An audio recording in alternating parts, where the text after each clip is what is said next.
natin. Hello, good morning. Okay, my name is Sunny from SEARCA, and I'll be your MC this morning. So this ADSS is the relevance of moral philosophy to agriculture, and we have a very special guest with us this morning. And we also have participants, quite a wide range of participants. We have students. Kaway-kaway nga po mga students. Okay, we have mostly students. How about faculty? Okay, faculty and staff from UPLB.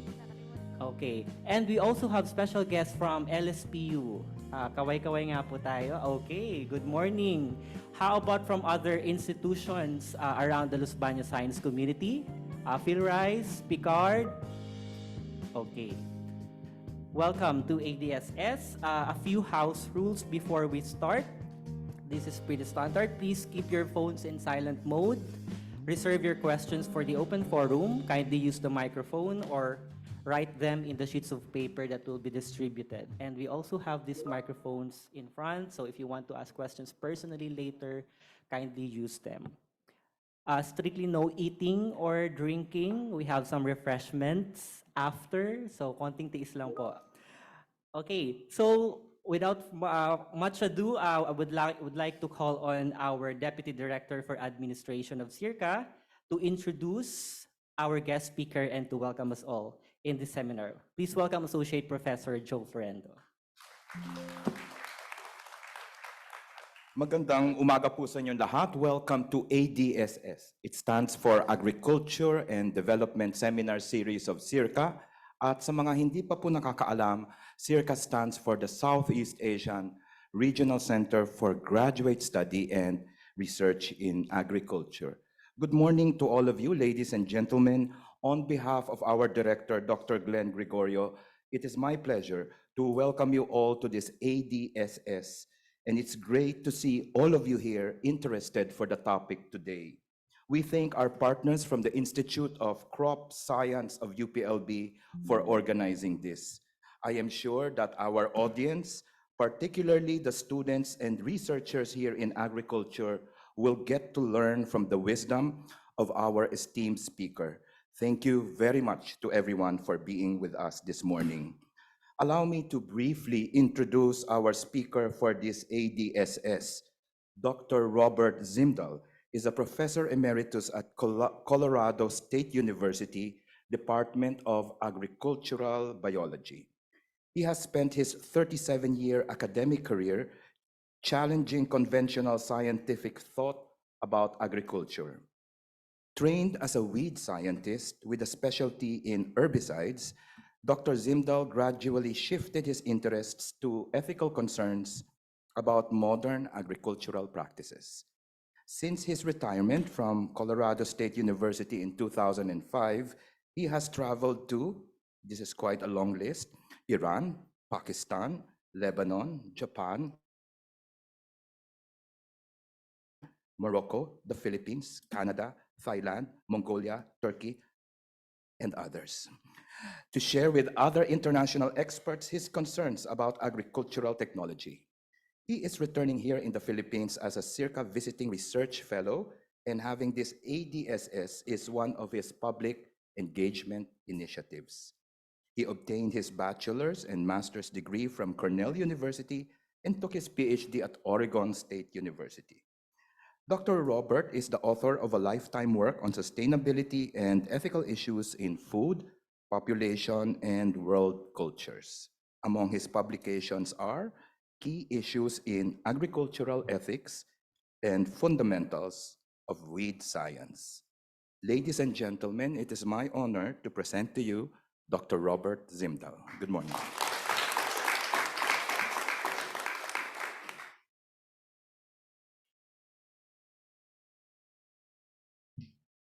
First of all, I wish you hadn't said wisdom. I'm not sure how much of that I really have. And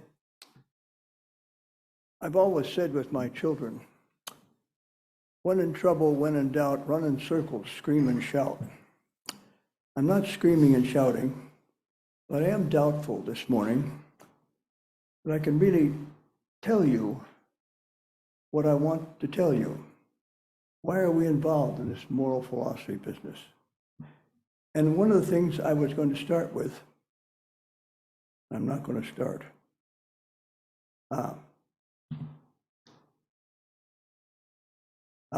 Right here. Leo Tolstoy. I expect most of you haven't read much of Tolstoy. Leo Tolstoy was born in 1828. He died in 1910. He's Russian. He wrote many famous books. The most famous is probably War and Peace, Anna Karenina, A Confession. And he also wrote these words from an essay he wrote on what is art, the Christian thinking. And he said, I know that the majority of men are considered to be clever who are really so, who are capable of comprehending the most difficult scientific, mathematical, philosophical discussions, are very rarely able to understand the simple and most obvious truth. If such, that in consequence of, they will have to admit that the opinion of which they've had formed of a subject at times with great effort, an opinion of which they are proud, which they have taught others, on the basis of which they have arranged their whole life, that opinion may be false. And I'm guilty. The opinions I have may be false about the problems of agriculture, particularly the ethical problems. But I don't want to convince you that I'm right. I want to convince you you need to think about it. So what I want to try to do today is explore this subject, ethics. What are we talking about? What do we mean when we say something is ethical or not? What do we mean when we say I'm among the electronically challenged? Ethics deals with values. We all have them. Values, beliefs about what is right and wrong. Morality is what people believe about ethics. Ethics is a set of societal principles that govern views of what is right and wrong, good and bad, fair and unfair. Morality is what, in fact, people believe what is right and wrong and how they should act. Ethics and morality are often used as synonyms.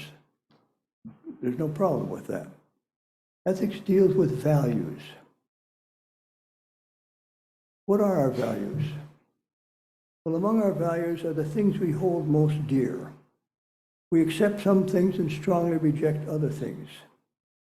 Some values call for enthusiastic participation. Sports, reading, skiing, music. We don't do much skiing here in the Philippines, but it's quite popular in my country. Other things are we're compassionate about. And we're most compassionate perhaps about children. Some people are very compassionate about their pets, about their dog, or charities, or artists, or in ethics, world hunger. We're compassionate about it. Others are those beliefs that we hold most important. Religion. In my country, being a Democrat or a Republican, I could comment about that more later, but not now. And for some, value is what they consider to be most important. Most important. Could be national defense, could be farming, eating beef or not eating beef, preservation of natural shrines, wildlife, parks, a recognition of first things first, be it ever so logical, is not without its emotional involvement. What is first? What ought to be first? I suggest that is true for all of us. The more important something becomes, the more emotional it may become, and the more important it may become. Ethics is one of the things taught in the university, or should I say it ought to be taught in the university, that everyone, whether they care about or think about it, practices. We're all ethical in some way. We use ethical terms all the way, all day. Something is good, something is bad. Something is right, something is wrong. Something is immoral or moral. just or unjust, indecent or decent. Duty and obligation are often ethical terms. Is there objective truth in ethics? Are there real facts out there that we can refer to? I suggest one of the assumptions we have is that there is no objective truth in ethics as there is in science. For example, somebody might say scotch. You know what scotch is. It's a liqueur. Scotch is good. Somebody else might say, no, scotch is bad. You got it wrong. Scotch is not really good or bad. It just is. You really don't care, and you can't be wrong in your argument about scotch because it's a personal choice. It doesn't matter what you think. It's a personal choice. You may not win the argument with somebody who thinks it's bad, but it's a personal choice, theirs and yours. Some arguments that you have, that you may feel about the use of, shouldn't somebody do about traffic control in Manila? It's not a personal choice, it's a social problem. Or the use of campus buildings. Who decides? Why do they make bad decisions about it? There also may be arguments where you have a stance that would change if you were presented with good arguments. Capital punishment. Big debate in my country, fading, being a vegetarian. Matter of personal choice. Can't be right or wrong. Another one is, the earth is flat or round. You may not believe this, but there is a flat earth society in the United States. You can look it up on your telephone. They're wrong, but there is a society. The Flat Earth Society was founded in the US in 1956. Scientific questions have a supporting theory and good supporting evidence for their argument. The arguments include statements that can be verified externally. We could say, this flat or round is a scientific question. It has a factual answer, not like scotch. Or we could say someone is guilty or innocent of a crime that they've been accused of. It's not just a personal choice. It's a moral question. And one usually has a stance that they wouldn't give up. They believe that someone is guilty or not guilty. And we can say things like abortion is right or wrong. It's a moral question. It's not a scientific question. Euthanasia is wrong. Well, that's a moral question, not a scientific question. Homosexuality is wrong. It's a moral question, not a scientific question. Capital punishment is wrong. Slavery is wrong. Freedom of religion is a moral question often, not a scientific question. Freedom of the press, freedom of assembly, freedom of speech. Part of my purpose today is to question your assumptions. We all like our assumptions. We use them all the time. We don't want our assumptions questioned. We want to use them, and we want to believe them. So I'm not concerned with your assumptions about trivial things, scotch or no scotch, flat earth or round earth. I want to question your assumptions, and it's not comfortable to do that because they're often very personal. They're things you believe and you would argue to support. An example of assumptions. A son was eating breakfast with his mother one morning, and he said, "I don't want to go to school today." His mother said, "You just assume you don't want to go. Give me 2 good reasons why you should not go to school." His mother asked him. The son replied, "I'll give you 2 good reasons. The teachers hate me and the kids hate me. That's why I don't want to go to school." His mother said, you just assume that's true. You don't know. You don't have any data. You should go to school." So the son then said, "Give me 2 good reasons why I should go to school." His mother said, "You're 65 years old and you're the principal." She questioned his assumptions. And I want to try to question yours. And I want to encourage you to question your assumptions. There are categories of ethics. There are personal ethics. We all have personal ethics which guide our daily behavior. Don't cheat. Marital sex. I don't know whether that's a moral question or not, but it's an important question. Who to vote for. What church to attend. What music you listen to. In my country, in many restaurants, they play music. They confuse loud with good. And it's really not music. And I asked a young man one time in a restaurant, could you turn the music down? He did. He went away and came back. And I said, thank you. And I said, have you ever considered something more melodic and calming, like Mozart? He said, who's that? And I wondered what happened to our educational system. What charity you give to is a matter of personal ethics. They are in the realm of morality, standards that apply personally. We also have social ethics. We're subject to social expectations in terms of the treatment of children, laws, murder, torture, pornographic bookstores. It used to be, and I think it still is a rule in the United States, that you cannot have a pornographic bookstore within 1,000 yards of a grade school. There's one across the street from my university, so it doesn't apply there. You can't beat your children. You can't do insider trading in stocks. You can't torture. We're concerned with civil rights. And then there's professional ethics, which you all have. Scientists have professional ethics. Don't fabricate the data. Don't make it up. That's a real crime. Give proper credit. Be honest. Include opposing results, which is often hard. Disclose conflicts of interest. They are personal ethics.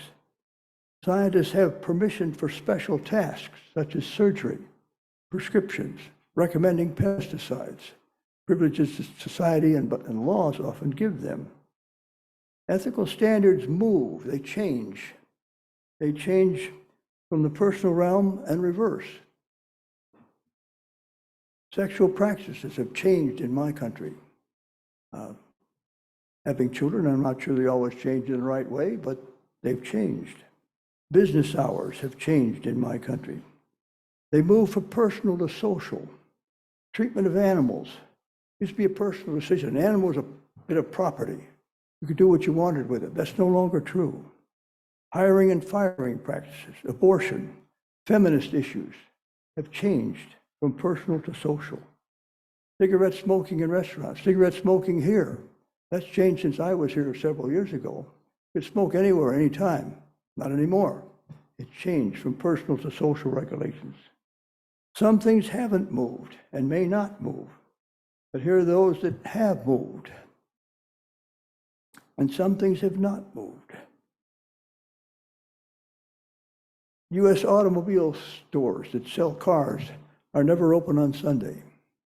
I don't know whether it's a rule, but that's the way it is. Most stores are open every day. It used to be so. You couldn't go to the grocery store on Sunday. It was closed. Not anymore. It's changed.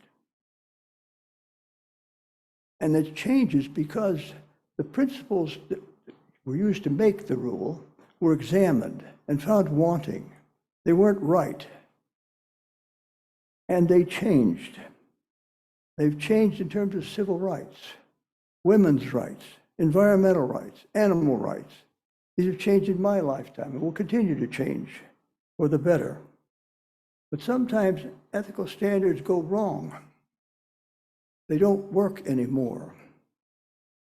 For example, sweatshops, forced labor of people, not approved anymore. Mistreatment of women, don't even think about it. It's not possible in most societies. Concentration camps, child labor, torture, things have changed. And when they do go wrong, it leads to those kinds of things we don't like, that should not happen. And ethical standards change because they should change. And society changes them. Some disciplines have been compelled by public opinion to change their ethical standard. Good examples are natural resources and the environment. You can't just do what you want the environment anymore. There are expectations of what you should do. So examination has occurred among the public, and public pressure has demanded the change. Animal rights is a good example. People in the animal science realm have progressed much farther, more quickly, sometimes reluctantly, in terms of the rights of animals and what they can do and what they cannot do. Agriculture has not changed. It ought to change. It is common to believe that ethical positions are purely subjective. You have your opinion, I have mine, she has hers. It's subjective. It's not suggested. They often think they're just opinions. They lack a rational justification. That's false. When I say slavery, Nazi Germany, torture, rape, female genital mutilation are wrong, I doubt that anybody in the room is going to argue with me. They are wrong. And we know they're wrong, and we know why they're wrong. You can tell me why they're wrong. So there is widespread, perhaps universal agreement that these things are wrong, and the reasons provided across cultures will be similar. Ethical claims are supported by logical reasoning. This little thing is not supported by logical reasoning. There it is. The normative descriptive language we use speaks of what is most important. What is most important is this thing ought to change when I tell it to change. Most people, perhaps not everybody, believe there are definite answers in science. Science comes to conclusions. Most people assume there are not definite answers in ethics. It's just subjective. There are not definite answers. Ethics is just a matter of personal opinion. My opinion is just as good as yours. My arguments may be better, but I'm entitled to my opinion. If you agree with that, when we're finished here, let's take a break. Go find an ATM machine and break it. Take some money out. You won't get away with much. Let's rape and pillage as we go along, because in our ethic view, it's okay. It won't last long. There are three reasons people believe there is no ethical truth, no objective truth in ethics. There's the cultural difference argument. What is right in your society is not right in mine, and vice versa. There are cultural differences in terms of sexual practices, burial practices, economic practices. The way women dress are different in society, and each culture is entitled to have their own rules.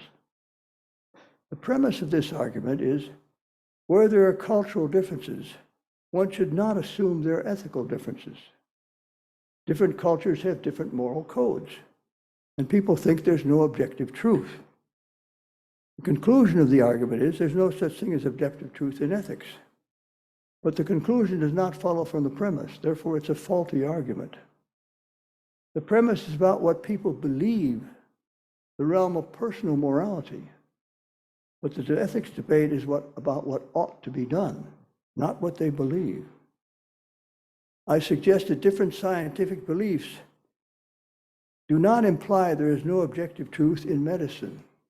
There is, and in all of science. Second argument is the verifiability argument. If there is objective truth in ethics, it should be possible to prove what is correct and what is incorrect. But in ethics, it's not possible to prove an opinion is true or false. Therefore, people think there's no objective truth in ethics. You can't verify it. But what we see in ethical matters is people try to hold out for a higher standard of proof. In science, this is true at 0.5 or 0.1. It's not absolutely true. And in science, you trust that argument. In ethics, they don't want that kind of argument. Used car dealers who back off the odometer and lie about the miles on the car that you're thinking of buying. They falsify the service record. You know that's wrong. Professors, there may be some here, who give an exam with really picky questions, with things they have not covered in the class. You all know that's wrong. It probably has happened from time to time. People believe nothing can be proven in ethics because they have an inappropriate standard of proof based on science. In ethics, proof is based on reason, not on scientific evidence. They confuse proving something with persuading others to accept it. And the reason that's not good is there's dumb people out there. You can't convince a dummy. You can't convince somebody that's stupid. And also, people have strong beliefs and strong feelings. And the other more important reason is your arguments may not be very good. Then there's a psychological argument. We acquire our moral beliefs by a process of psychological conditioning. It happens as you grow up, which we all hope to do. If we had been conditioned differently, we'd grown up in a different society, we might behave differently and have different views. Therefore, there's no objective truth in ethics. Behavior is conditioned, but ethical beliefs are acquired when cognitive ability is achieved. Burial and funeral practices are trivial and very different. Slavery and anti-Semitism are neither trivial and they should not be very different. And there are good reasons can be developed why some culture is correct and another is not correct. So, to summarize, people believe there's no such objective truth in ethics because they require an inappropriate standard of truth. They confuse proving something with persuading somebody else to accept it. They begin with the most difficult questions, and they forget that some scientific questions do not have a single right answer. How old is the universe? What size is the universe? What causes disease? Are all diseases infectious? There's no single right answer to those questions, but they're being explored. For my challenge for you, and continually for myself, I want to achieve some level of understanding of how we decide what is the right thing to do. And we all make those decisions. What is the right thing to do? And they make these with these nagging, persistent, essential questions. And can we do anything about it? And what is it that we can do? How do we decide what is the right thing to do? What is our obligation to our students, to ourselves, to our family, to our friends in these kinds of discussions? How do we know what is right? How do you decide what is right? We can know scientifically because we go and look. The empiricist goes and looks, and that's how you know what the right conclusion is. We can know pragmatically. We test validity by practical results. What works? That's going to tell us what is right. Or, it's true in the philosophical world, you can always be skeptical. You've almost got it, but not quite. We did think this through carefully again. The truth is always in question. Each of these is an acceptable way to determine what is right. There are other ways, perhaps more common. We appeal to authority. The government. My father said, when I was 18, I knew he was wrong, but he was an authority. So I appeal to an authority to know what's right. We rely on tradition. I mentioned before when I was here that some of you have seen the movie or seen the play The Fiddler on the Roof, where Tevyev, the father, was having real problems with this guy that his daughter wanted to marry. And he solved the problem by saying, tradition, that's how we know what to do. We've always done it this way. It's always been right. Or we can know by legal authority. The law tells us what is right and what we ought to do. Or we can know by revealed truth, by religion. The priest, the imam, tells us what's right. And we think we see the whole world. We see everything when we only see a part of it. And we need to analyze more carefully to grasp the whole. Another thing that often tells us what to do is guilt. Guilt is the gift that keeps on giving. We feel guilty about something, so we think more carefully about it. In the philosophical realm, the thing that is critical is reason and critical thinking. And when I say critical thinking to many people, what they hear is criticize. You're going to tell me what's wrong. That's not what critical thinking is all about. Critical thinking is an open-minded, I don't know whether I have notes on that or not, but it's an open-minded, intellectually disciplined process of analyzing and evaluating information you gather from observation and experience, and using that as a guide to decide what to believe and how to act. It employs universal intellectual values to, we hope, consistently achieve accuracy based on sound evidence and good reasons. It's not easy. We often ignore or dismiss criticism and do not consider the ethical foundation of that criticism. Understanding and using these ethical principles, they are kind of invisible guides, is often complicated by confusion over what is ethics and what is not. Ethics is not four things. It's not a bunch of prohibitions. It's not a set of do not rules concerned with our behavior. Not simple do not rules. Do not kill, do not steal, do not commit adultery. We often think that's what ethics is all about. Do not do this. Ethics is not an ideal system. Know that a system that's noble in theory, but really screwed up in practice.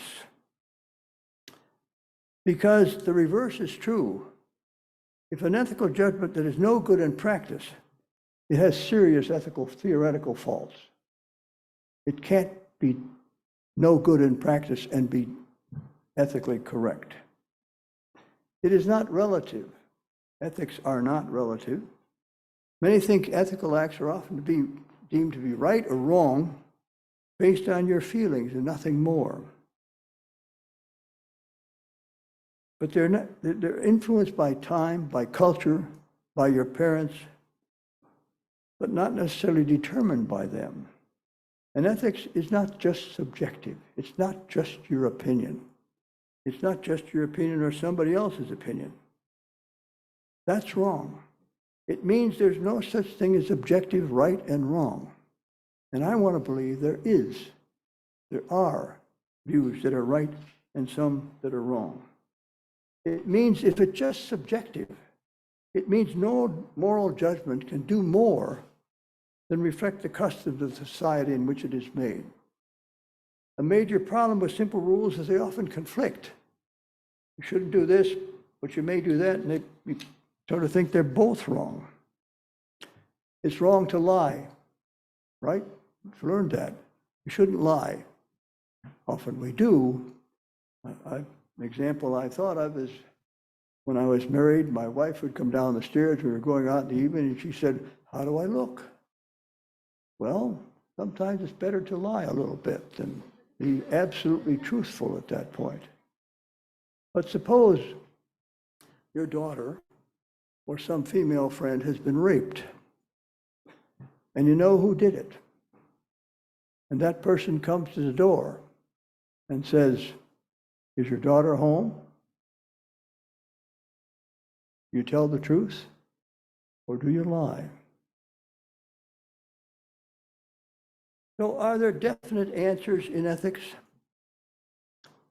Are there definite answers? Well, you always know. The common answer is no, there's not. And we operate with this moral compass. Up at 12 o'clock, it's right, or it depends. On what? Well, they often don't say what it depends upon. 3 o'clock, it's an aesthetic decision. Or it's completely personal choice. Or it's wrong for now at 6 o'clock. Or I'm not sure. Or it's a matter of cultural differences. And besides, who cares? That's the kind of moral compass that many people use. And it's not the best way to decide what's right and wrong. Plato told us we can't teach ethics to rational adults, which is right and wrong, but we can remind them. Philosophers don't tell you what you ought to do, they help you think about what you ought to do. Socrates taught us that the right thing to do is what there are best reasons for doing. You must control passions with reason. But we go on assuming there's no definite answers in ethics or in ethical matters. Science has, well, there are different models of truth. Science and ethics have different models of truth. Let me say a few things about that. The order of value in the scientific model is there's rational truth in the scientific model. It can be defined mathematically. It's publicly verifiable. It's literal. It's definitive. It's precise. And of great importance, it's falsifiable. Exterior observations in the scientific model take precedence over one's interior consciousness. Interior consciousness determines what one sees and how it's described and valued. Exterior data, the relation of one observation to another, is interpreted subjectively. But then we have relational truth, where exterior observations take precedence over interior consciousness. Interior consciousness, what is seen, its description, and its value. Another part of the model. The realm of subjectivity is the least relevant in the scientific model. The realm of subjectivity is least worthy of being called the truth. The language is least worthy of being called the truth. It's vague, it's imprecise, it's non-literal, it's symbolic, descriptive, and highly subjective. The model of experiential truth reverses the order. Personal truth is most important. Personal, then relational, then rational. So in ethics, we're dealing often with personal truth, not with scientific truth that can be verified externally. Scientists regard rational truth as having the greatest value. Show me your data, then I'll know what's right. But ethics don't live there. Personal truth is what matters. We all have goals, and we want to create what has come to be called weird societies. I live in one. They are Western, educated, industrial, rich, and democratic, weird societies. These are worthy goals, but they're not exclusively our responsibility. Achieving them is shared with all segments of society. The Greeks viewed reason as a source of practical wisdom. The virtuous life was inseparable from the life of reason. After the Renaissance, the rebirth in the 14th and 15th century, primarily in Europe, divine law was the rule. That's how you knew what was right. But after the Renaissance, divine law was replaced by moral law, which came from human reason. Divine law was governed by traits of character. To make a good person, faith, hope, charity, obedience, divine law. made you a good person, therefore you would make the right decisions. But modern morality has been governed differently. It's been governed by asking, what's the right thing to do? Wasn't something that came from religion, wasn't something that came from God. You asked, what is the right thing to do? You might appeal to that as a source of knowing. But it's the most important question. It's the most important question about issues of population and food. What is the right thing to do? Modern moral philosophers didn't proceed to develop theories based on virtue, theories of rightness and obligation. 4 theories have dominated modern moral philosophy. One is ethical egoism. Many people like ethical egoism. Every person ought to do what would promote their best interests. Many people kind of like that. I know what I want to do, and I know it's good for me. But it's not a very good ethical theory. But if you all promoted your own best interest, we would all be happy. What more could you ask for than being happy? The more important one, in my view, is utilitarianism. And right here, I pause to say, the class that many of you may be attending misses this point. I asked somebody in class the other day, tell me what utilitarianism is. They could not. Having completed that class in agricultural issues, you ought to know. Utilitarian says we ought to do whatever will promote the greatest happiness for the greatest number affected by an act. Promote the greatest happiness. The thing about happiness is it's not what you'd call an instrumental good. Not good for something. It's just good to be happy. It's an end in itself. Achieving happiness is a good thing. Achieving richness is an instrumental good because it allows you to do other things. But being happy is just per se good. It's a moral theory first proposed by David Hume in the 1700s, reflected by John Stuart Mill, who, by the way, learned Greek when he was 3 years old. It's a moral theory that changed the world, and most moral theories do not. What is useful? Utilitarians argue that moral behavior is not a matter of pleasing God. It's a matter of faithfulness to abstract rules. Nothing more than attempting to bring about as much pleasure, happiness versus pain and suffering as possible in the world. Then there's social contract theory. You have a social contract in the Philippines. We have one in the United States. Our duty is to follow rules that consistently will be universal laws. And they say about social contract theory, it's not worth the paper it's not written on. There isn't a social contract. We just think there is one, and it's the way we decide, or the way we ought to decide, what's the right thing to do. Then there's Immanuel Kant, a German philosopher called deontology. He developed what's called the categorical imperative. What you ought to do, the rule you ought to invoke, the reason you ought to invoke for everybody is according to a maximum whereby you can at the same time suggest that it should become a universal law. You should not kill. Make it a universal law. Even when your government gives you a gun and tells you to go kill, you should not do that. It's a very demanding criterion to know how to do what to do. So utilitarian says murder is wrong because it's not maximized good for those involved.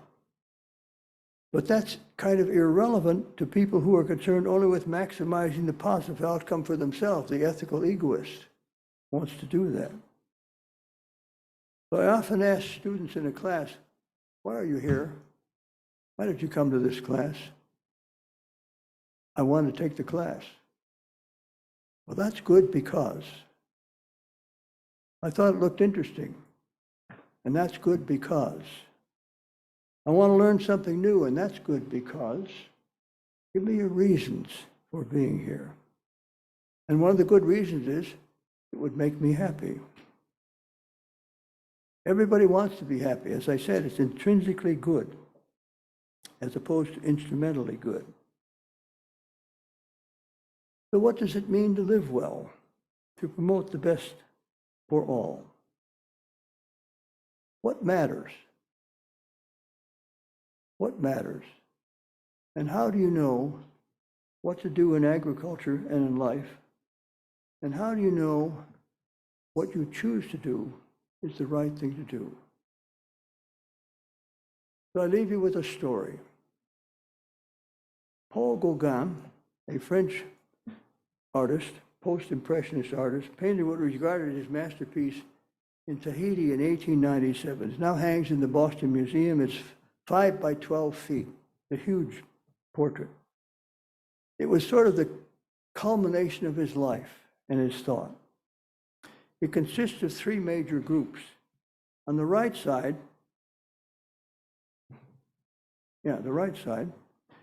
there's 2 women and a child, representing the beginning of life. The middle is the daily experience of young life. The left is an old woman approaching death, reconciled to her thoughts. At her feet is a strange white bird that represents the futility and uselessness of words. The idol standing above her symbolizes the beyond. Gauguin inscribed the original title in the upper left corner of the picture. You can see that little yellow triangle up in the upper left corner.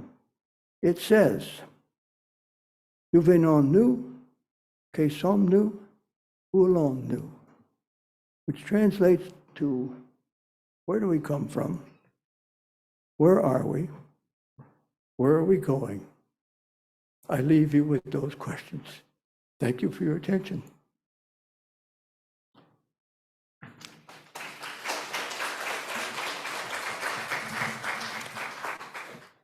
It's all yours. Thank you very much, Dr. Robert. So, how are you guys? Are you ready to ask questions about your assumptions? Okay. Oh, he has another message. You ask them if they're ready to ask questions. Am I ready to answer them? Dr. Robert already posed a lot of questions in his presentation, and we'll be very excited to hear about your thoughts about those questions. We're trying to give out some papers. If you have questions, you can write on them, and then we'll try to collect that. And we also I'd like to share with you that we are almost 150 attendees right now. So we also have participants from the Umali Auditorium. Can we see them? Okay. There you go. So, we also have participants. Kaway-kaway po tayo dyan sa likod.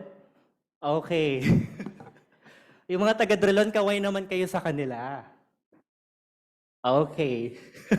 Our participants from the Umali Auditorium can also ask questions live. Kindly use the microphone. And we also have papers where you can also write your questions. We'll collect them and we'll try to read that here at Drilon Hall.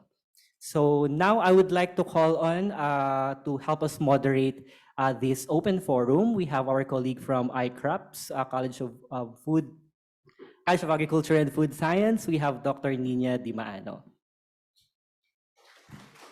So let me just correct, I'm from IWEB, Institute of Weed Science, Entomology, and Plant Pathology. So thank you very much, Dr. Zimdahl, for that very wonderful talk. We learned a lot, and I think the audience is now ready to shoot the first question. So can we have a live question from the audience before I read what's on my hand?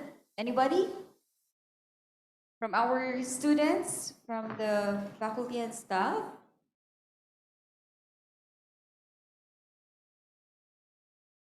Your problem is Okay. that I asked more questions than I gave you answers. Okay, sir. Please come in front. Read your question.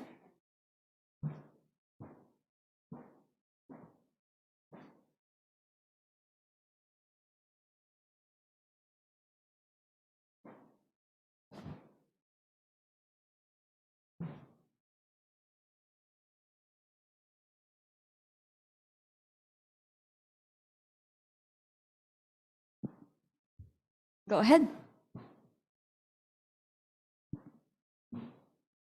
I'm David Grade on Institute of Statistics. Thank you, professors. Eric, I want to know how does the applications of mooring philosophy intersect with ethical challenges in modern agricultural practice?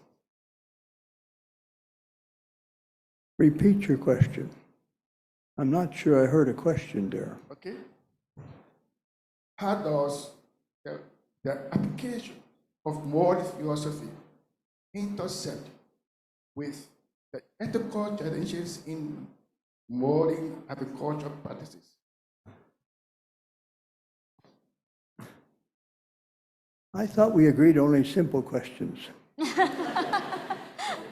So how does moral philosophy intercept with applicable moral principles to agriculture? The quick and easy answer is it doesn't. That's part of the problem that I'm concerned about. It's my view, and I don't have any data, that the justification for agricultural activity, for the weed science, the pathologists, the entomologists, the production people, the plant breeders, it is our job to feed the world. What's morally wrong with that?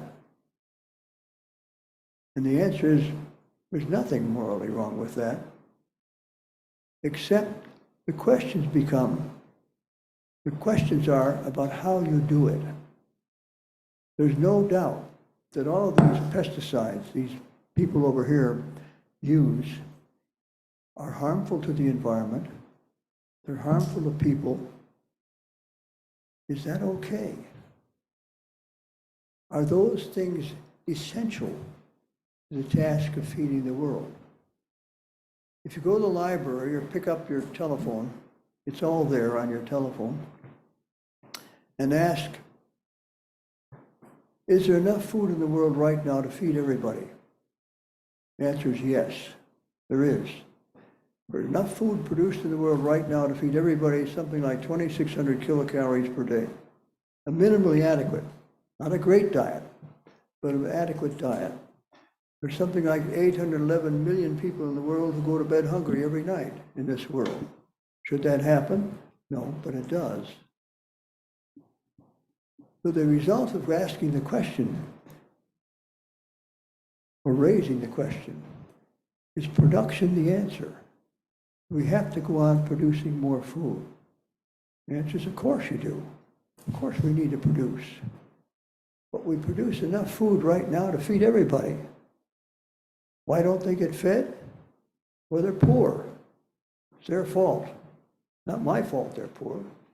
It's their fault that they're poor. And besides, they don't have any land. They can't grow their own food. Even if they had some land, they wouldn't know how to grow their own food. Only farmers know how to grow food. All these people in agricultural science, you'd probably starve if they gave you some land and had to go produce your own food. Farmers know how to farm. And they live in countries where there are what one would call infrastructure problems. We've got the food, we put it on a big boat, or we put it in an airplane, we take it to the port city.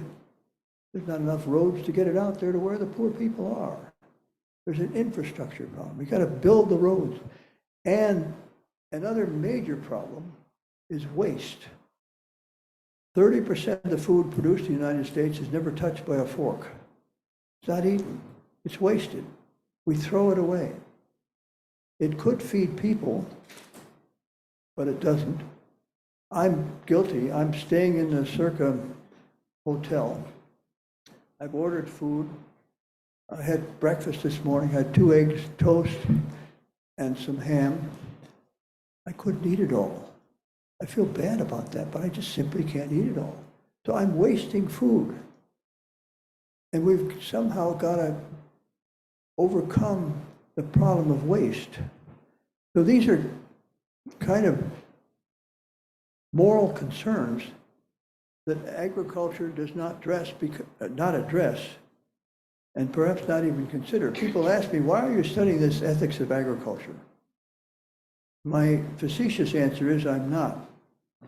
I'm studying the lack of ethics in agriculture, the lack of concern about pollution, about techniques of production, about new technology, about biotechnology. In the grocery store, several grocery stores in my country, huge things. So many, about 70% of the stuff in that grocery store is already modified biotechnology. Potato chips, well, potatoes are genetically modified. Corn is in so many things. But what's labeled and what is preferred is the label that says non-GMO. That's what people will buy because they're fearful about the effects of biotechnology. They're fearful because they know that agricultural technology in the past has screwed it up. We used to say, I mentioned last night, I think, that we used to say that pesticide residues would not happen. They wouldn't be in your food, but we were wrong. We know they are, and they still are. And the public is very concerned about why you're doing what you're doing. And if we began to address those problems, and we are addressing them, but things could change. But nobody wants to ban all those pesticides. We want to be careful with them. We banned DDT, which is still available and still used in bed nets. It's been one of the most effective insect repellent problems ever developed. It's cheap, it's inexpensive, it's not toxic, not immediately toxic. We banned 2,4,5-T, part of Agent Orange, which is a good thing.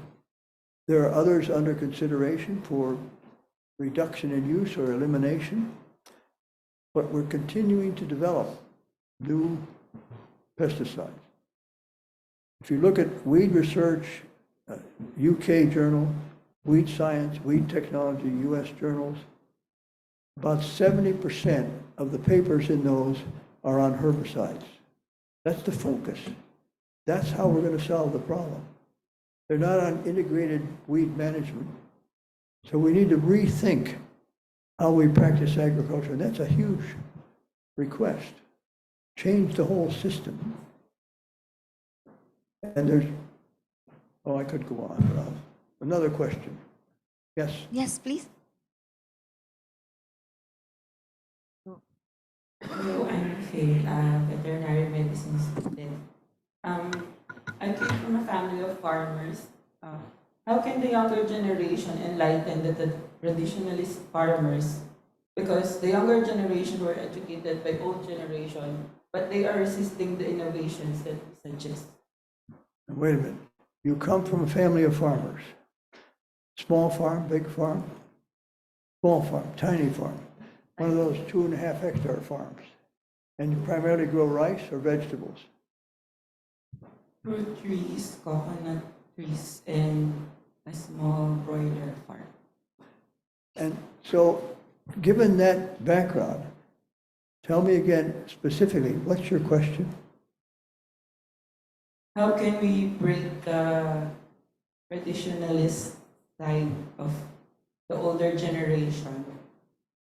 Because my cousins are suggesting innovative practice in our small farm, but they are still persistent in doing the expensive style of farming. So is part of your question, how can we and should they be protected, those small farms? How can we effectively educate our older Educate. generation?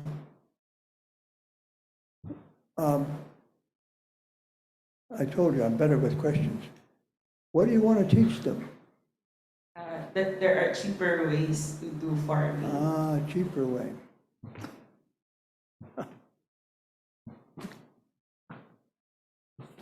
I don't know, but you're describing the same problem that we have in the United States and Europe. The average age of farmers in the United States is 58. The average age of farmers in the Philippines, I learned from the chancellor the other day, is 57. They're getting older. And how many of you are from a farm? How many? Only 2 of you. So will you go back to the farm? You will. Behind you, will you go back to the farm? You said you were from a farm. Will you go back? You will. That's unusual. In the United States, there are 3 ways to become a farmer. Patrimony, have the right father. Matrimony, marry the right person. And parsimony, save the money. All are virtually impossible. And so the age of farmers is growing. Many of them want to retire, and when they retire, if they're close enough to the urban environment, around Manila, around Denver, their farms become developed. They grow houses, not crops. And so how do we educate these guys? I'm not sure education is the answer. I shouldn't say that. I'm violating my own traditions. Education is a good thing, but these people, your father and mother, know how to farm. What they need is better advice on what variety of rice to grow, how much to plant, what the pest control problems may be, how to manage that, how do they get the water, how they manage the water. And I don't know if your country has a system, an extension system, where people from here who seem to know everything go out there and tell this farmer. And not only tell that farmer, but convince the farmer that they really know something that will be helpful. We also need governmental action, tax break. This farmer is not just producing a crop. In my country, I know these farmers who are disappearing are part of a community. And when the farms disappear, the community disappears. The doctor leaves town, the school moves someplace else, the pharmacist leaves town. And what we lose is that community. And we lose the values that that community has that we think are good. They care for each other. They take care of each other. And we think, well, the problem with those small communities, everybody knows everybody. They know everybody. Well, good. They do know each other, and they take care of each other. And so we lose those communities. Small farms disappear. People move to the city.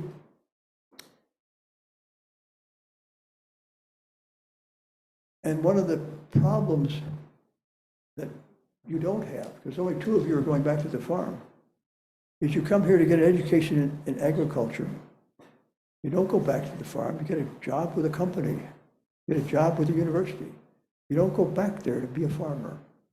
So maybe one of the things that should be done is to encourage young people to become farmers, to recognize how difficult it is, and to work to develop the relationships and the support needed to make those people successful. If they weren't successful, I mean, after all, you're here, you're going to college, they're probably helping you. If they weren't successful, you probably wouldn't be here. But they should also be supported by our government, by your university, because they need that kind of help. I think your question implies that you know they need that kind of help, and they probably don't find it easily. It's a good question. Now, come up with a good answer. That's your problem. Okay, so that's your problem now. So I have here one question from the DL auditorium downstairs. So this is a question from Butchi Maliksi, agri-biotech student. So I will read the question. So last year, while he was taking his Agri-Ethics Laws and Policies class, he had the opportunity to be in your webinar and borrow a copy of your Ethical Horizon second edition for a good 3 months from the library.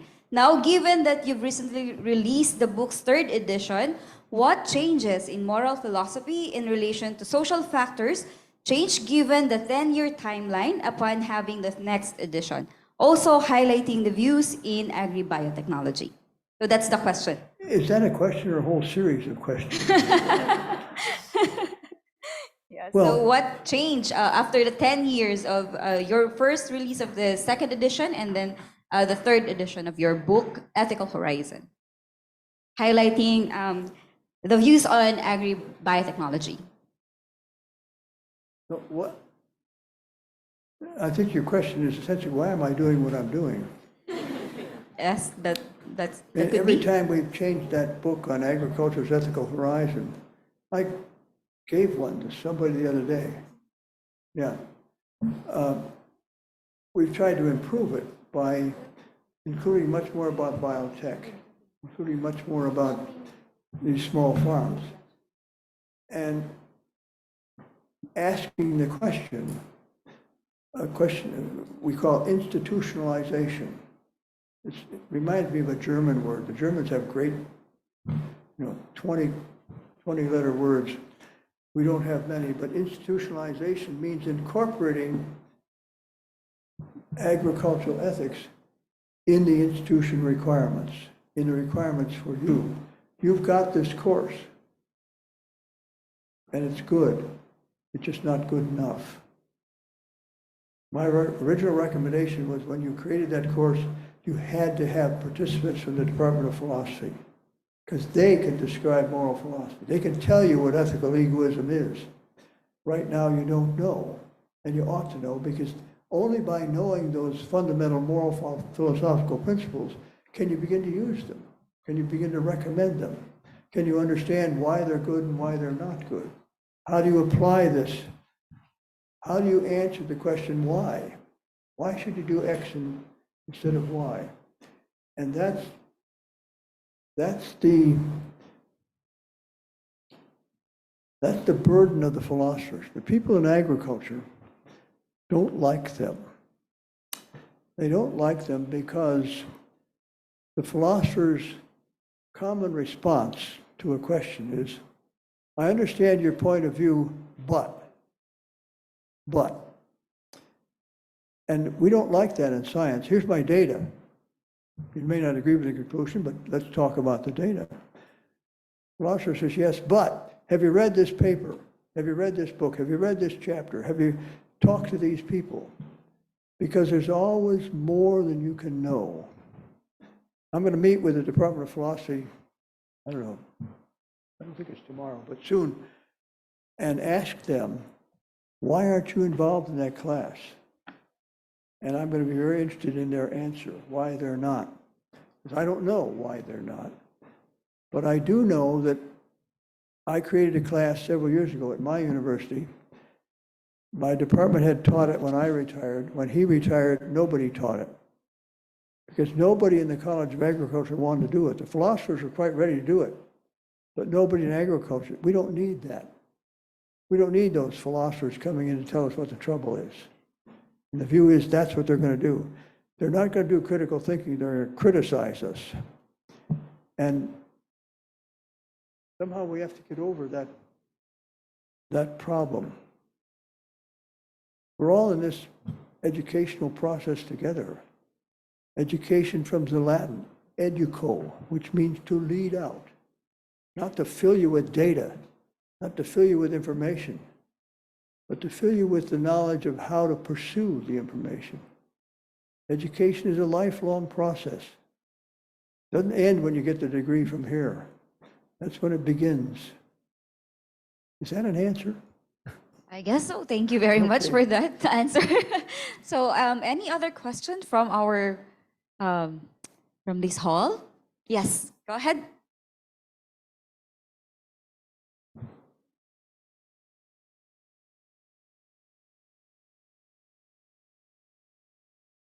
Hi, sir. I'm Brian po pala. I have two sets of questions. First one is, personally, how do you differentiate what is good from what is bad, or what is wrong from what is right? No, Were they opposites? wait a minute. Or Give me that question again. How do Again. how do you differentiate what is good from what is bad, and what is wrong from what is right? Are they opposites? Then the other question is, in your own opinion, or what are your thoughts on the infamous quote, "The end justifies the means"? Okay, that's a very personal question. So, Dr. Zimdahl? help me with his question. Tell me again what he asked. He's asking, how do you differentiate what is wrong and what is right? Yeah. Okay. And What is good and what is bad? yeah, how do I decide Yeah, what's yeah, wrong personally. and what's right? Well, And what's your view on the end justifies the means? you can ask that in a very personal sense. How do I decide what I ought to tell my children or my grandchildren? And how do I know that I'm giving them the right advice? One of the ways I know about my grandchildren is my children tell me, you shouldn't have told them that. You know, don't say that. But I think about it carefully. I try to decide what ought they to know, and can I help them learn that? And I know one of the ways I do that is I've written letters to my children for more than 30 years. I send them, they're all 4 pages. I send them 8 to 10 letters a year, just at random. And I give them advice. I tell them my story. I tell them what's going on. And I do that because I want them to know who I am. And I want them to know what problems I encounter and how I've dealt with those problems. I don't tell them what they ought to do. And that's the difference between the perception of philosophers. They don't tell you what you ought to do. They help you think about it. And that's why I write letters to my children. Help them think about what they ought to do, rather than just saying you ought to do this. Because I don't know what they ought to do, because I don't live their life. But I try to help them think about it. And that's the best advice I think I can give you is, don't try to come up with the right answer, because you may be wrong, but help them think about what sort of process do you go through to come up with a reasonable answer that next year might change, but you go through the same process of thinking about it and thinking carefully about why.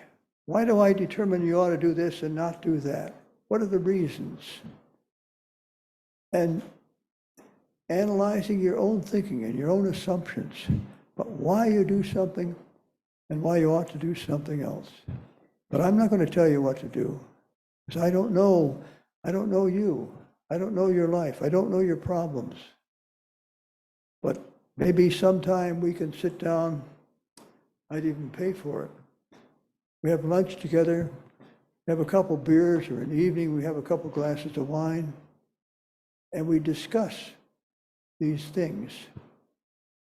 And I don't tell you what you should do, but my burden is to help you think about it. And that's the same approach I take to doing this. Think about it. I don't think I told you what to do. I told you better think about it, and think about it carefully. And my problem with the whole agricultural realm, they don't want to think about it. They don't want to think about the moral dilemma. What they want to think about is how to increase production. And I want to say, is that the only problem? Does it justify everything? And if so, why? Let's talk about it. Okay. Okay, good. So now we have another question from the DL Auditorium, and this is more related to agriculture, particularly to animal science. So this is from Kyle Balatian from the Institute of Animal Science. His question is, what is more ethical in the animal industry between animal rights and animal welfare? Is it ethical to kill animals for food consumption? Animals. What animal? For human consumption, so Well, chicken. You could pork, ask that question about livestock. your dog or your cat that's almost a member of the family. And the answer you're going to find there is much different than that Angus heifer out in the field or the sheep in a feedlot. They're not members of your family. And the animal scientists have made much more progress in terms of considering the moral aspects of what they do than the crop science people or the entomologists. We have this line. Up here is humans. Just below the line, maybe there's whales, your dog, your cat, maybe dolphins, or then you keep going down, and eventually you get those creepy crawly things that these entomologists deal with. Do they have any rights? But where do you draw the line? We're different up here. We're animals, but we're different animals. We've been given the right to subdue and dominate the earth, and we've done it very well. And the reason that the animal rights people, I think, have made so much progress is public opinion has demanded it. They've demanded it. It used to be at the veterinary school at my university, at Cornell University, and all the other veterinary schools, they would do several operations on one animal, not at the same time, but over time they might do 6 or 8, 10 operations on an animal, teach the vet students how to do this, which is important. They need to know how to do that. Now they do one operation on one animal. Why? Because the public knows that they were causing suffering. And they finally figured out animals can suffer. And we ought not to do anything to them or with them that makes them suffer. Same way with your children. And children can suffer. You know that. You often cause the suffering. And they make you suffer too. But you don't, the public view is that's wrong. You cannot arbitrarily do something to an animal that makes it suffer. And they can suffer. We haven't always believed that animals can suffer. Can chickens suffer? Can worms suffer? Do they have consciousness? That is a serious debate and could affect all of animal production and farming. Can a wheat plant suffer? Can rice suffer? Well, I don't know, and I'm not sure I want to know, but it's an interesting question. Where do you draw the line of what you can do with what? And you get down to the scorpions and the other creepy, crawly critters, and they're not in the realm of care, should they be? The environmental people are pleading with regularity to extend the realm of moral consideration. And that's why the animals people have made such progress, because the public has demanded. They looked at the standards. They said, you're wrong, and here's what's right. And they have obeyed. We don't do that with corn plants and rice plants. We have trouble even doing that with the environment, but the environmental people are compelling us to think again about how we treat the environment. And in her question about small farms, do they have a right to exist? Do we need them? Why do we need them? For community, for care? Or can we just keep progressing like the automobile industry has progressed? There's just a few car manufacturers in the world now, big, very efficient industries. Why can't we get along with 50 farms? They'll produce everything we need, be very efficient. We don't have to worry about all those other people. They can go to work at the university, driving vehicles or being a janitor or something. We have to provide employment for them, a living for them. But these are not easy decisions. And one of the problems I suspect in your government, and I know in mine, you know what the word progress means. Do you know what the opposite of progress is? It's Congress in my country. It's very hard to get a good decision. We even compelled to urge them to think about these things. It's very difficult. It's kind of a bad joke, but Congress is not participating in many things they ought to participate in. And one of them is the moral realm. Your questions are getting harder. Okay, so let's try now another question, live question from the DL auditorium. So we will take advantage of our technology. Can we show the video and let's hear the question? I hope this is not that difficult for Dr. Zimdahl. Okay, Good morning. so please go ahead. Morning, Dr. Zimdahl. Thank you for your lecture. These people Yes, sir. weren't here, but they were here. Downstairs. They are downstairs. Okay. Okay, please, your question. Yes, sir. I'd just like some clarity on the issue of what is the difference between food sovereignty and food security? The way I understand it is food sovereignty is the reaction to the dominance of global multinational corporations that are marginalizing small farmers, as you've been saying, and causing poverty and inequality. Please clarify the difference and the ethical issues involved in this. Thank you, sir. Help me with the question. So as I understood, the question is, what is the difference between food sovereignty and food security? That way, And what the ethical issues surrounding but this? the difference between good, what? Food security and food sovereignty. Good security and good what? Sovereignty. We should have quit a few minutes ago.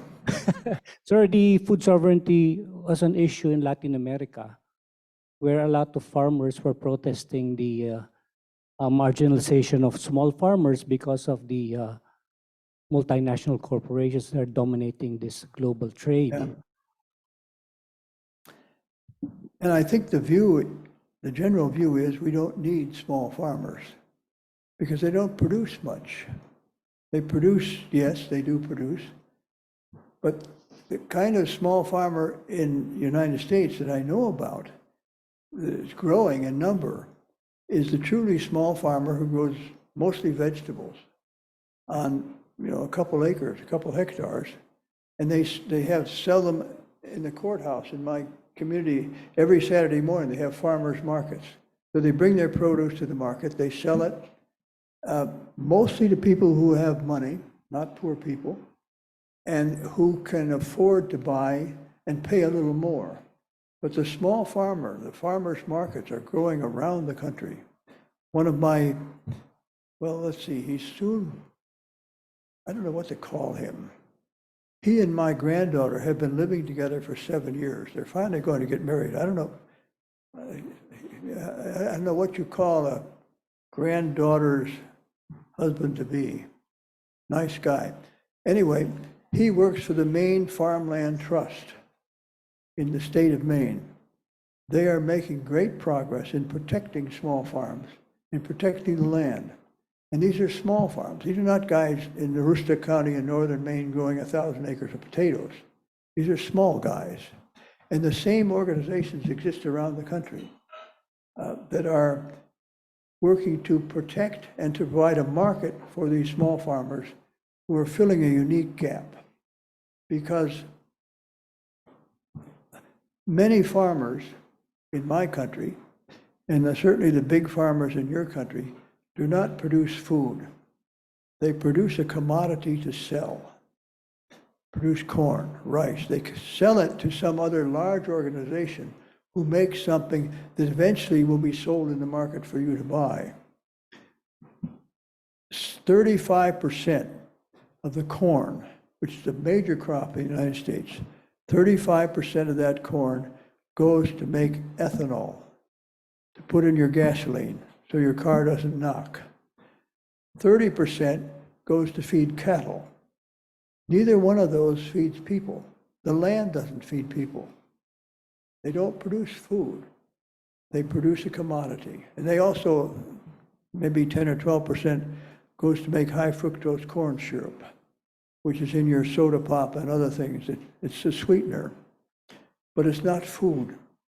And so somehow we've got to convince the government, convince people that growing something to put ethanol in your gasoline is not food production.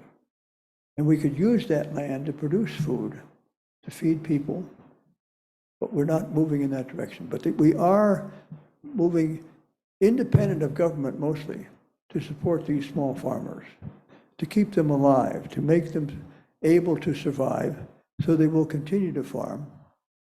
Even though they're getting older, and what's going to happen? Well, in your case, you're going to go back home, so you're going to rescue them.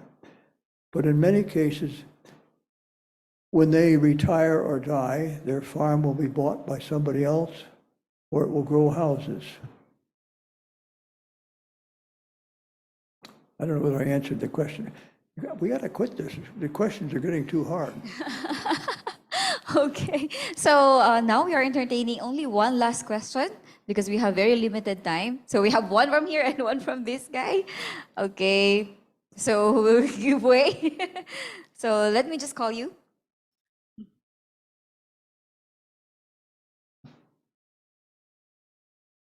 Please introduce yourself and what's your degree?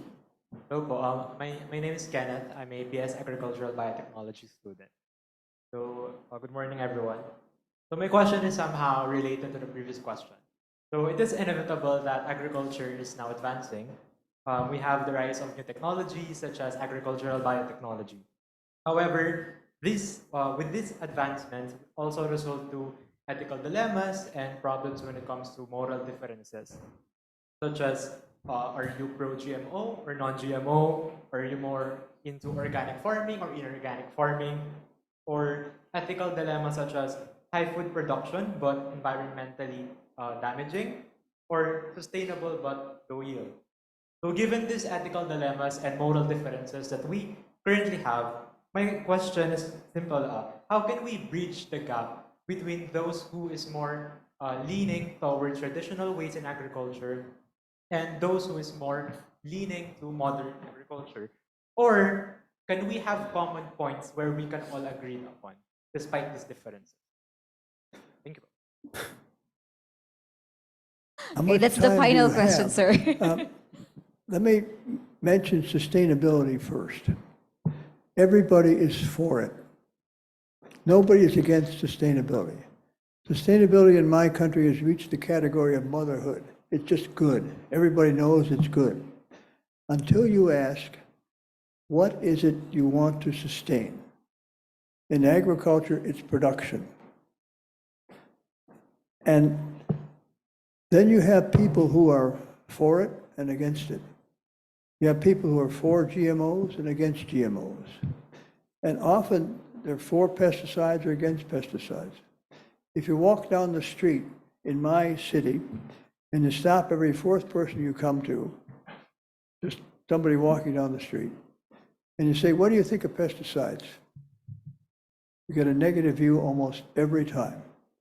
What do you think of GMOs? They're dangerous, they're overused, they're harmful. You get a negative view. And I've used this example before while I was here. Agricultural people are inclined to say, just shut up. Listen to me. I'll tell you why we do what we do. Then you'll know, you'll understand. Those who criticize agriculture don't understand what we do. But somehow, we have to turn that around. The agricultural people have to begin to participate in a dialogue, not a monologue.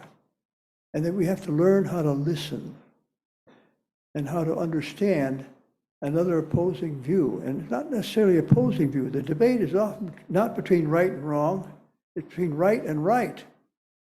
But how do we come together to reach a solution. And often the way to do that is to talk about it. Sit down, have a couple beers together. Invite somebody over your house.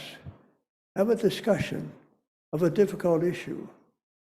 And we're as bad at it as others are. We want to tell you why what we do is the right thing to do. And we're convinced. But tell me your story. Tell me why you have this opinion. Tell me your story. Let me listen and let's talk about it. We don't participate in the discussion. We have a monologue. And that's where we tell you what you ought to believe. But we need to learn how to listen. One of the problems is, when I was much younger, I worked on a dairy farm. And we baled hay, we cut corn, we planted things, we plowed, we did a lot of things.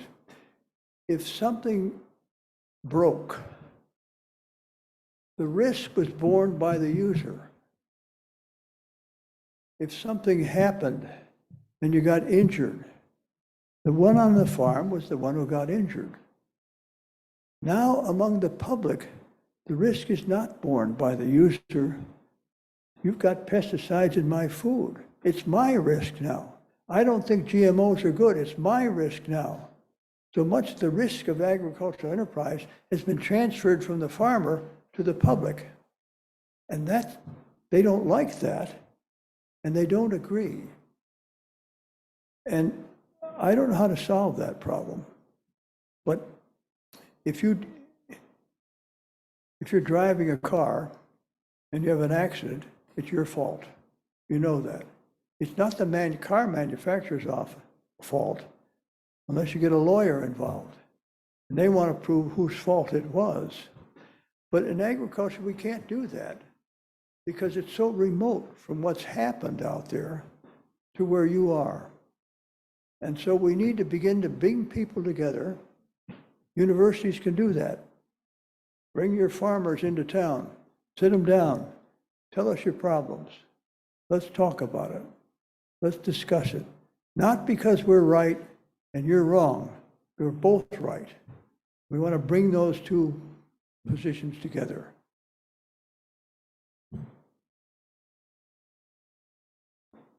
I don't know how to do that. I'm not a sociologist. I'm not good at bringing people together. I think we need to do that.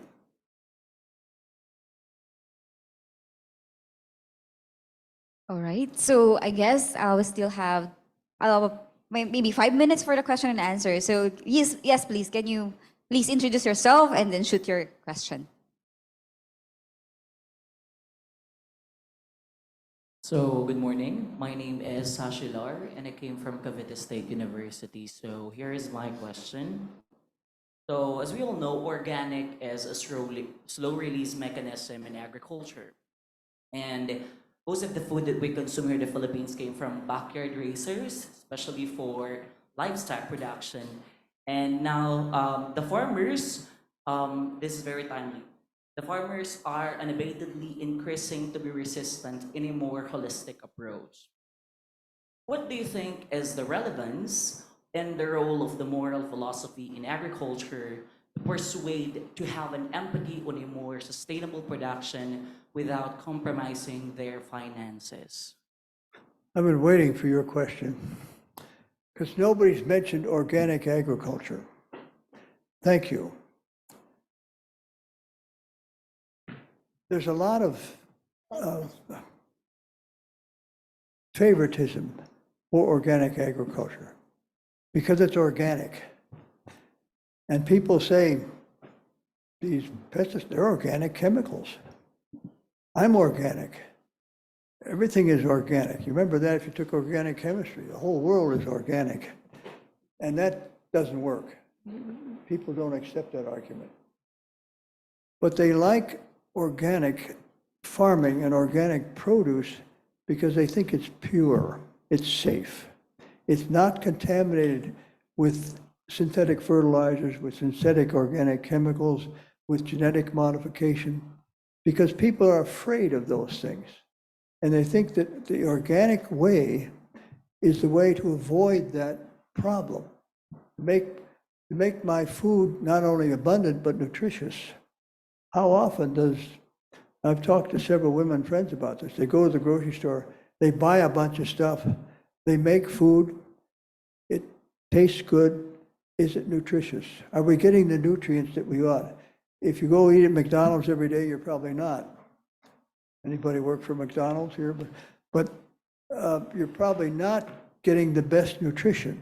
Organic farming, people believe they're getting the best nutrition, and indeed they may be. They also, the organic farming side is structured to protect the environment, not to harm the environment. You won't find an organic farmer who's going corn after corn after corn, because they rotate. And that's one of the principles of organic agriculture. You rotate the crop in the field. And that's good, because it protects the environment. I know one of the studies that somebody's probably done, but I don't know who did it or where it's published, is to look at these farms that grow essentially continuous corn. They grow 4 or 5 years of corn to produce ethanol. I want to know what happens to the organic content in the rhizosphere microbiome over time. Does it decline? If it does, that's not very good, because we need to keep the soil healthy. Soil is the most precious agricultural resource you can think of. Without the soil, we're not going to be farming very well. But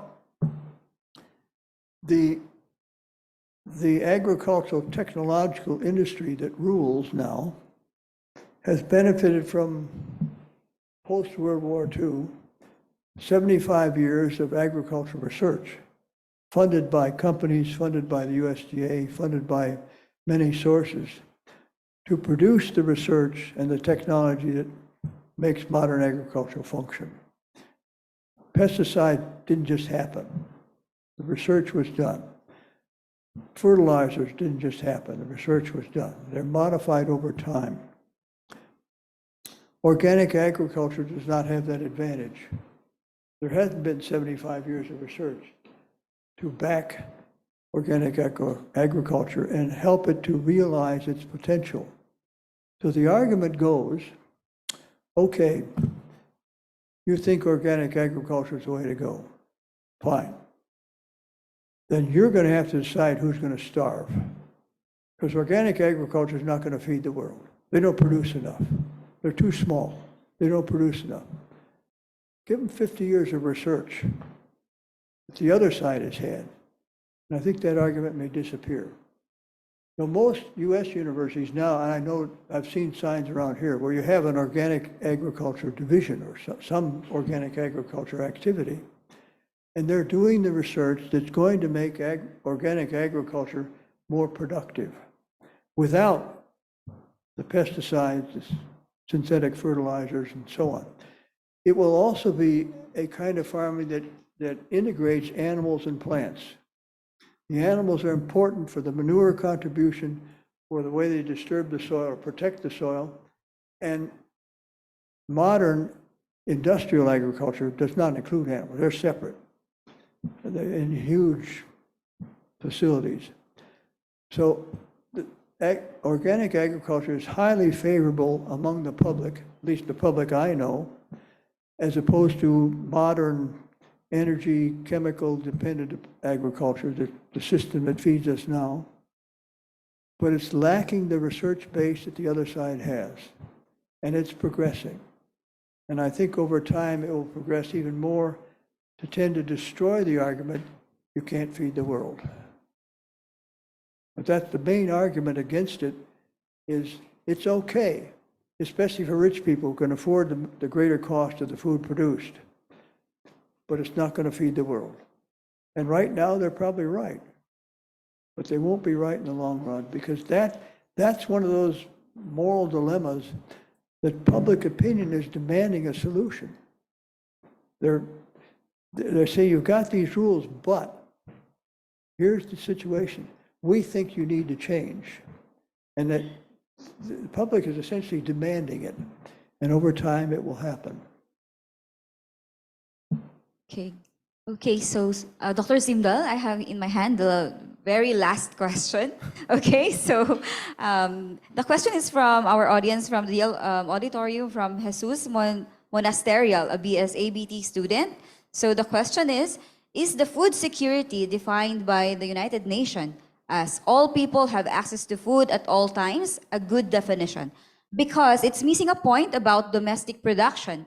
Because by that definition, our nation can be called food secured even if our supply is imported from other countries. So the final question is it right to source food supply from foreign countries in order to lower the prices and become more accessible while letting the local production suffer losses? So is it okay to outsource our food supply from foreign countries and let the local production suffer losses? Is your question about food aid? Should we provide more aid than we do? No, I think it's more on the importation of food supplies. Importation. Yes.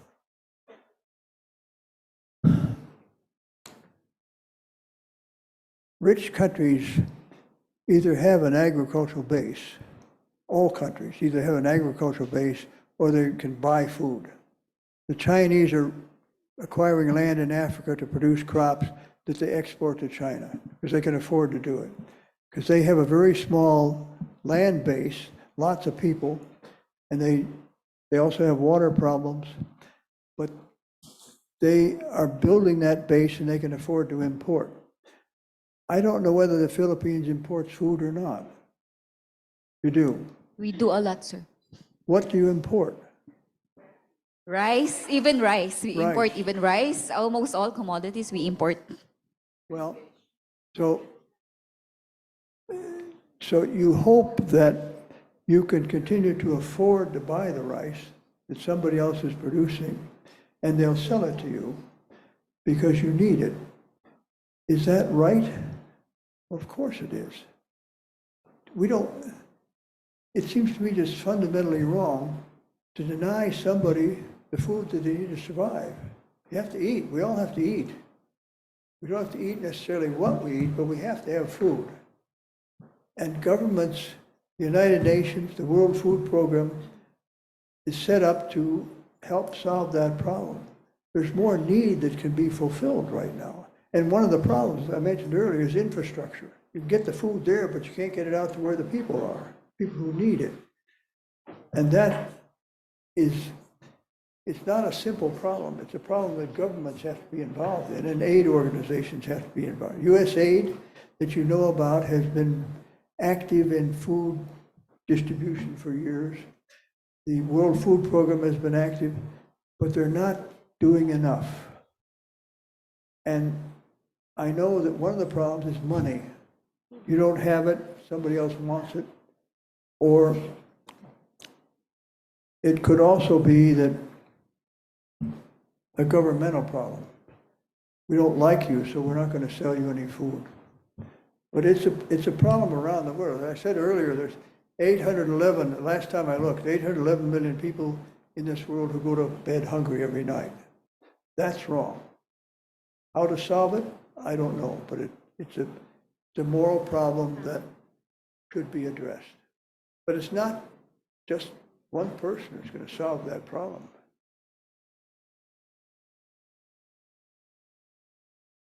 All right, so now we're done with the question and answer. And then now let's proceed to the next part of the program. So let me call again Sonny. Thank you.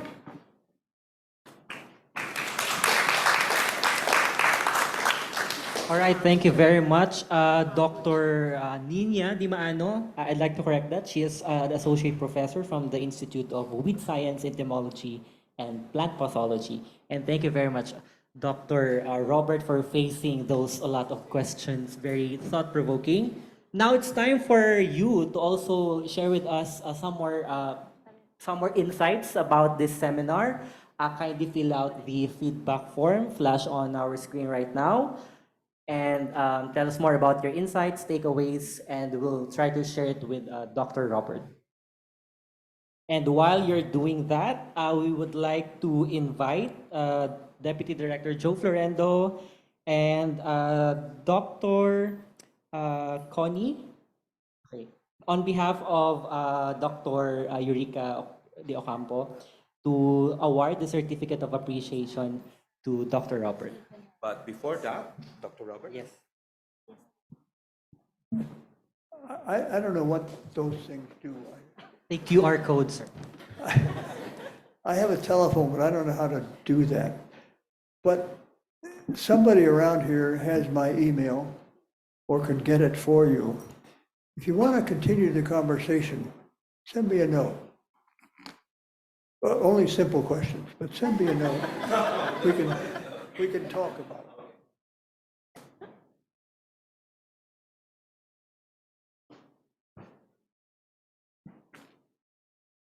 All right, so we're gonna take a group photo later, so please stand by. So this certificate of appreciation is awarded to Dr. Robert Zimdahl for sharing his expertise as speaker during the Agriculture and Development Seminar Series on the relevance of moral philosophy to agriculture, held on the 14th of September at SEARCA Drillon Hall and SEARCA Umali Auditorium, two venues here in Los Baños, Laguna, signed by ICRAP's director, Dr. Eureka Teresa Ocampo, and SEARCA director, Dr. Glenn Gregorio.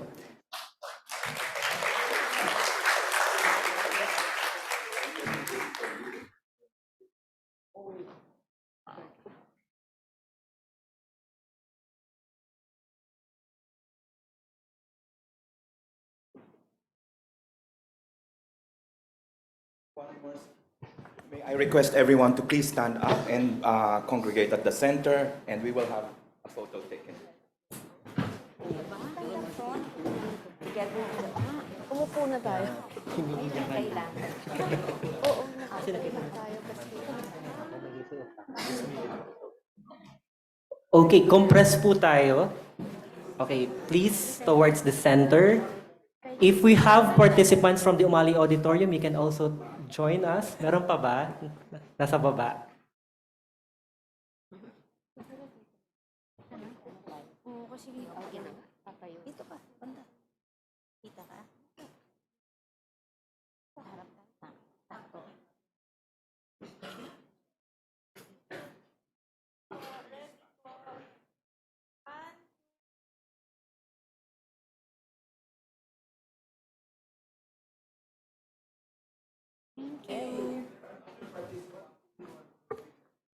Okay.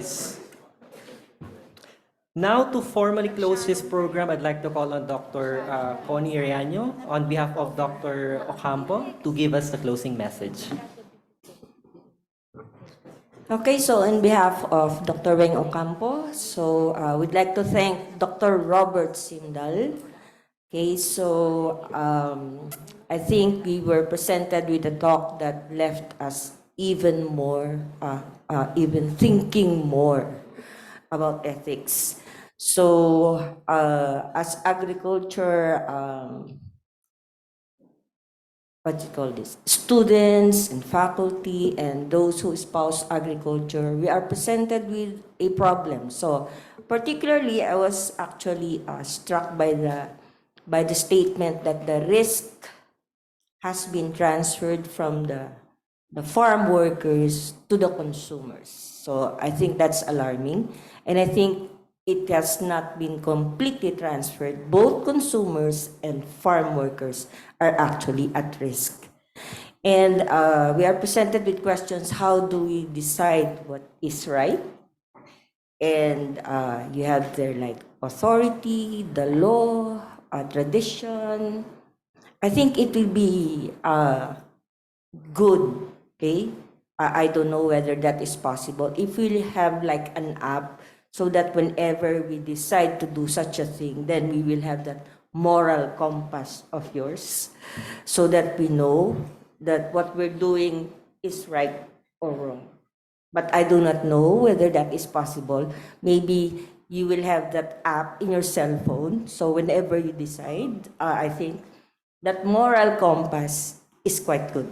So again, I brought you here, as you said. So and I think the trouble of getting you here is worth. Okay, so again, we thank you from the Institute of Crop Science. Thank you very much. Thank you, Dr. Connie. Dr. Robert, may we have another photo because the participants from Umali have joined us already now here. All right, take Okay, two. sige, may we request another photo, please, with Dr. Robert Sima. You know the drill, stand up, go to the center, and smile. Those at the front may sit down. Thank you, po. Nice. Kasi maliit.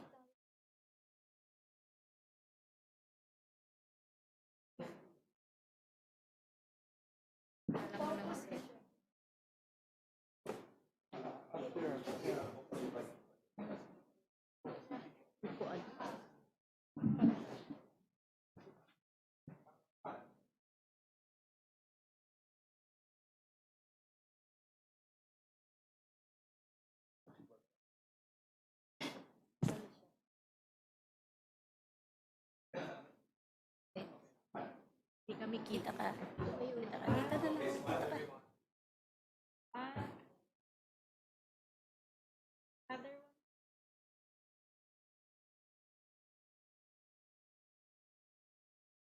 All right, thank you very much, everyone. Palakpakan natin si Sir Robert. If you answer the feedback form, we're gonna send you your e-certificate and the email address of Dr. Robert so you can continue the conversations with him. Thank you very much, everyone. We have some refreshments outside, so please fall in line morally and ethically. Please get one and Dito kami. Oo, kasi... Okay, as you fall in line, do good, do what is good or what is right. Okay, thank you.